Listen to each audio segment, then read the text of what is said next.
We think of Vikings as raiders and warriors. What rarely gets spoken of is what followed once the fighting was over. When the clash of axes stopped and the shield walls shattered, that's when the true nightmare began. Not for the men left lifeless on the ground. Their pain had ended. It was their wives, their daughters, every woman who survived the raid who faced something far worse. What the Vikings inflicted on them made death seem merciful. You believe. You understand Viking cruelty. The sagas barely dare to hint at what came next. If you're interested in documented history from the Viking and Norse period, make sure to subscribe. It helps us continue this work. Let us know in the comments which city you're watching from. All of this is grounded in sources from Ibn Fedlin's eyewitness writings to archaeological finds at Dublin's slave markets. Now, back to the story. The monastery at Conmachno fell to Thorgils and his fleet. 43 monks were cut down defending the altar. The chronicler describes the slaughter, then falls silent about what befell the women, but the evidence survives. The chains. Excavations at Dublin's Wood Quay uncovered the remains of a slave market, iron shackles fitted for women's wrists, ankle rings small enough for children, and storage buildings meant for human cargo.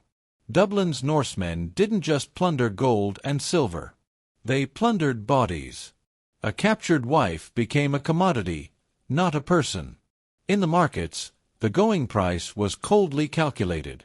20 silver for a young woman, 15 for a mother, 10 for one injured during capture.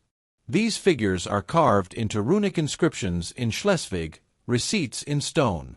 Yet being sold was sometimes the best possible fate.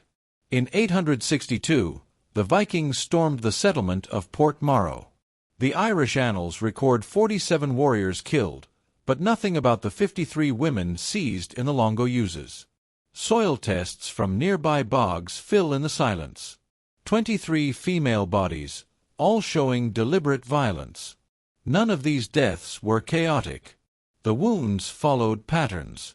Skulls fractured from behind, forearms shattered from defense, ribs broken by prolonged assault. These weren't battle casualties. These were executions carried out days after the raid, after decisions had been made. The pattern repeats. In 871, the great heathen army captured Reading.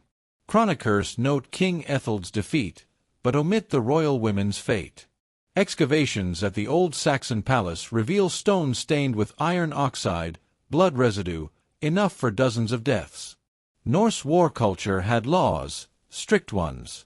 A slain warrior's wife became the lawful property of his killer, not as a servant, but as a forced wife. The Old Norse word was kona, owned woman. Property that breathes. Icelandic law codes spell out the ritual. The captor declared ownership before witnesses. The woman had no choice, no voice, no escape. The marriage was legal. Any children born were legitimate. The assault was not just tolerated. It was written into law. The Gragas law codes were explicit. The claim had to be made within 3 days of capture or rivals could contest it. Women were fought over like livestock, and forced marriage wasn't even the worst fate. In 87–88, Norse raiders destroyed the monastery at Bangalore. The annals record its annihilation, but not the ritual that followed. Burn layers at similar sites tell the truth. Bone fragments from women arranged in deliberate patterns. Norsery rites demanded sacrifice. When a warrior died, so did his horses, his weapons, his women. Ibn Fedlin describes such a scene on the Vulgar in 921, the ritual rape and killing of a slave girl at her master's funeral. Archaeology confirms it wasn't an isolated event. Boat burials across Scandinavia contain female skeletons with strangulation marks, drug traces in teeth, evidence of being subdued with henbane before death.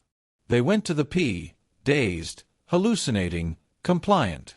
Perhaps that dulled the terror. Or perhaps it was worse.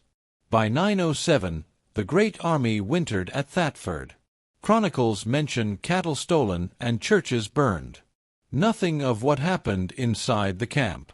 The rubbish heaps speak instead. Infant bones, dozens of them bearing blunt force trauma. Not stillbirths, murders. Viking law was clear. If the mother was a slave, the child was a slave. If the child couldn't work, the child was killed.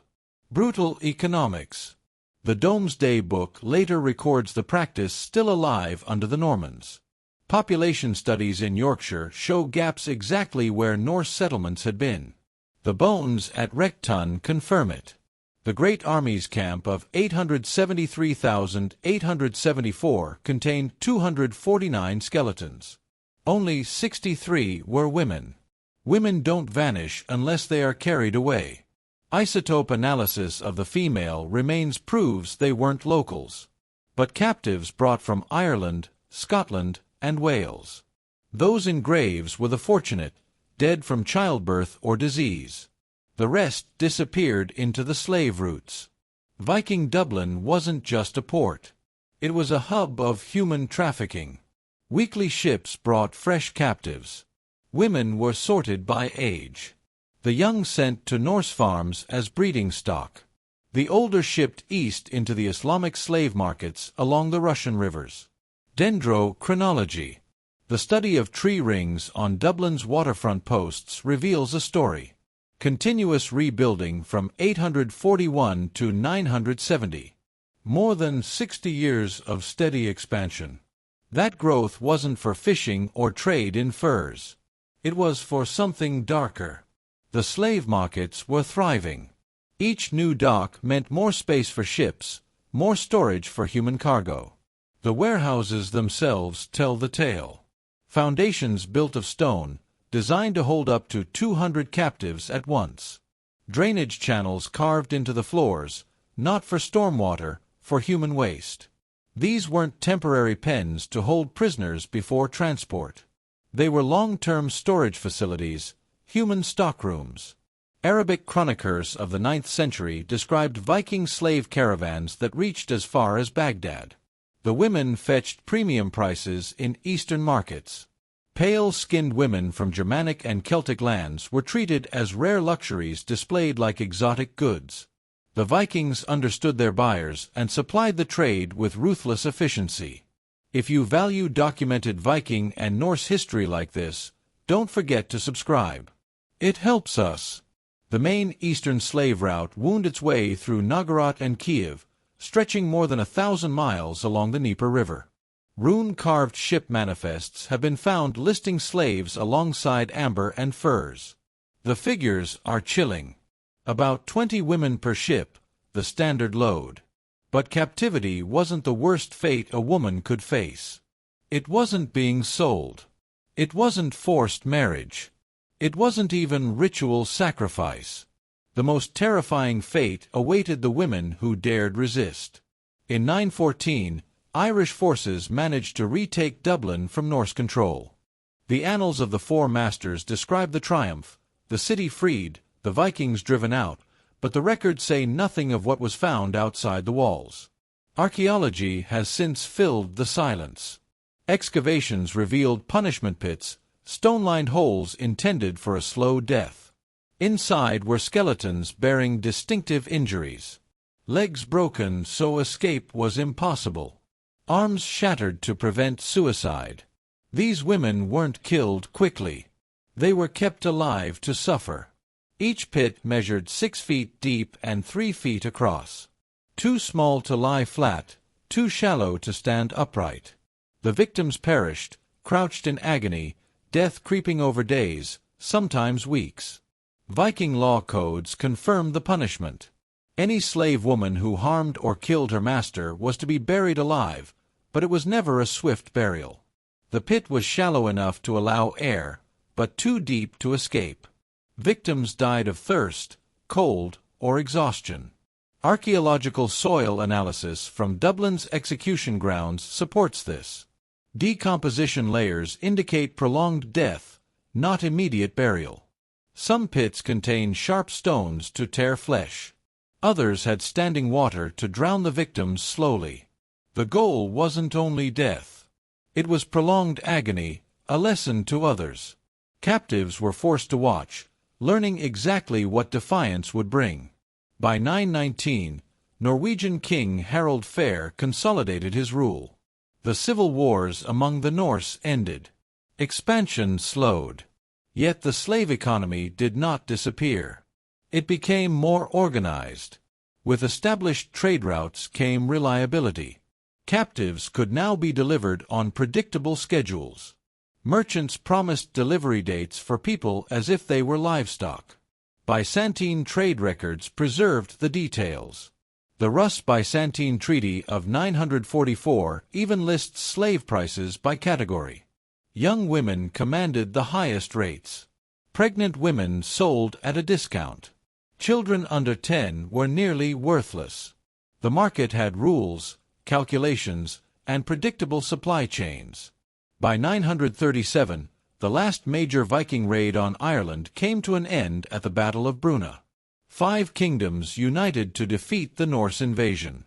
The victory was decisive, but what they discovered in the baggage train was even more telling. Portable breeding pens. These weren't crude cages, but carefully engineered frameworks.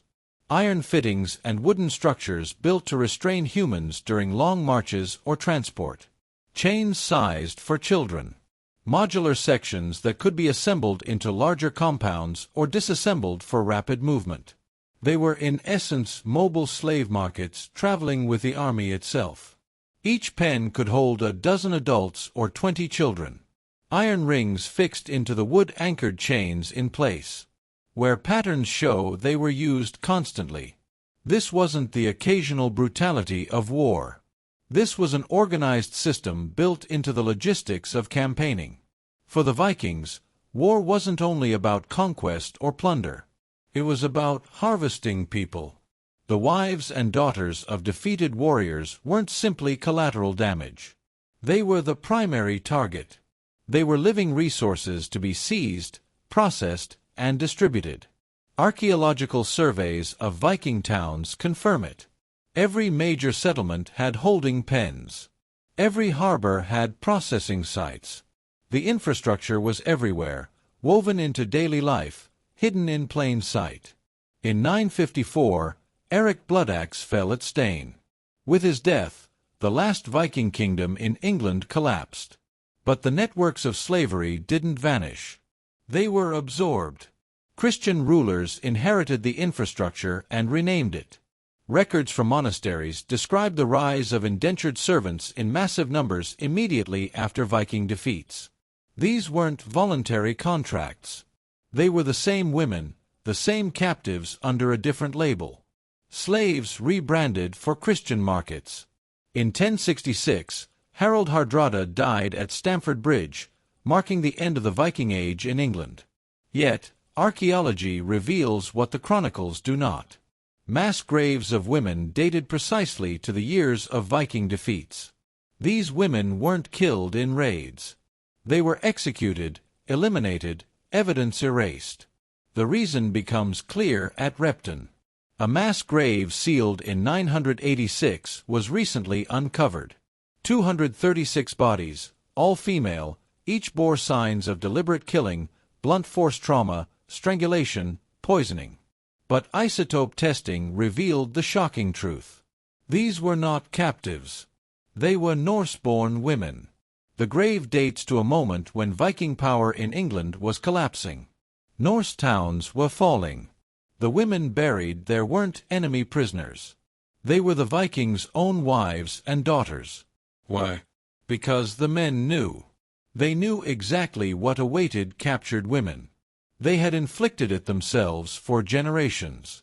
And so, faced with defeat, they turned those same methods inward. They killed their own families before they could be taken. Soil cores from the Repton site show the killings were drawn out, occurring over several days. This was not a panicked massacre. It was organized extermination. Fathers ending the lives of their daughters. Husbands executing their wives. A grim mirror of the terror they had once unleashed on others. The chronicles are silent. The sagas do not mention it. But the bones testify one final detail makes it unforgettable. Carved into one of the skulls was a runic inscription. 3 words written in Old Norse. "I'm better this way." During that mass execution, someone paused to carve a message into bone, a justification. Even in the middle of slaughter, they needed to believe they were right. The skull belonged to a girl, no older than 12 or 14. Isotope analysis proves she was born in Norway, carried to England as a child, and killed by her own people to prevent capture. The carving was done after death, as if to explain to her or themselves why it happened. The reality is this: Viking sexual violence wasn't random. And it wasn't only about raids. It was embedded into their legal system. The grass codes from Iceland spell it out. A man claiming a woman had to make the announcement publicly with at least 3 witnesses present. Her resistance didn't matter. Her consent didn't matter. If she took her own life to escape, the captor could legally demand compensation from her family. Suicide wasn't seen as escape. It was theft of property. The fine was 40 silver marks. To put that in perspective, that was more than most free men could earn in an entire year. By 978, King Ethel came to the throne of England. His very first decree dealt with Viking slave trading, not to ban it, to tax it. Customs records from London show duties collected on human cargo. 5 silver pieces for a woman, 2 for a child. The English weren't horrified by what the Norse were doing. They envied their profits and wanted a share. Maritime archaeology gives us more detail. Wrecks pulled from the North Sea show specially designed holds, ventilation shafts for air, water stores for weeks of sailing, reinforced compartments built not for cargo but for people. These weren't improvised slave ships. They were purpose-built. The largest found so far could carry 80 captives below deck. Timber dating puts its construction around 912. Burn marks show it went down at sea. 80 women chained inside died with it. And yet some women refused to remain victims. Some fought back. In 923, Frankish records mention a woman named Gunhild. She was a freed Norse captive who turned the raiders' own methods against them. She knew their tactics, their weak points, their fears. For 7 years, she led war bands across Frankish territories, destroying Viking outposts and freeing hundreds of captives. The chronicles credit her with the destruction of 12 Viking camps. Her methods were brutal. Surprise attacks, no prisoners, no mercy. Her last recorded raid targeted the slave market at Rouen. Contemporary accounts described the systematic execution of every trader she found there. 47 Viking men died. The punishment was always the same: castration first, then death by blood loss. After 930, Gunhild vanishes from the written record. But burn layers found in Viking sites along the send date from this exact period. Someone was hunting Vikings. Someone who knew precisely how to break them. The practice of seizing defeated women didn't end with the Vikings. It spread. Norman chronicles from the 11th century described the same custom in conquered England. When William's knights received land grants, the chattels listed included not just livestock and grain, but women. The Domesday Book records it plainly.